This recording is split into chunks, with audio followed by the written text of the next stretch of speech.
இந்த அக்கா தங்கச்சிங்க ரெண்டு பேருமே ஸ்விம்மிங் பூல்ல ஸ்விம்மிங் பண்ணிட்டு வெளியே வருவாங்க. இப்போ ஸ்விம்மிங் பூல க்ளோஸ் பண்ற டைம் ஆயிடுது. அதனால அந்த ஸ்விம்மிங் பூல மெயின்டைன் பண்ற இன்சார்ஜ் சீக்கிரமா கிளம்புங்க, க்ளோஸ் பண்ற டைம் ஆயிடுது அப்படின்னு சொல்றாரு. இவங்களும் ஒரு நிமிஷம் இப்ப கிளம்பிடுறோம் அப்படின்னு சொல்றாங்க.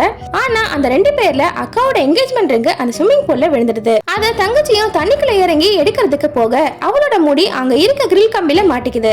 அவளை காப்பாத்துறதுக்காக இப்ப அக்காவும் தண்ணிக்குள்ள குதிக்கிறா. வெளியே அந்த இன்சார்ஜும் ஓகே யாருமே இல்ல எல்லாரும் போயிட்டாங்கன்னு நினைச்சு ஸ்விம்மிங் பூல க்ளோஸ் பண்ற பட்டனை தட்டிடுறாரு. அதனால அந்த ஸ்விம்மிங் பூல் ஃபைபர் கிளாஸால கொஞ்சம் கொஞ்சமா மூட ஆரம்பிக்குது.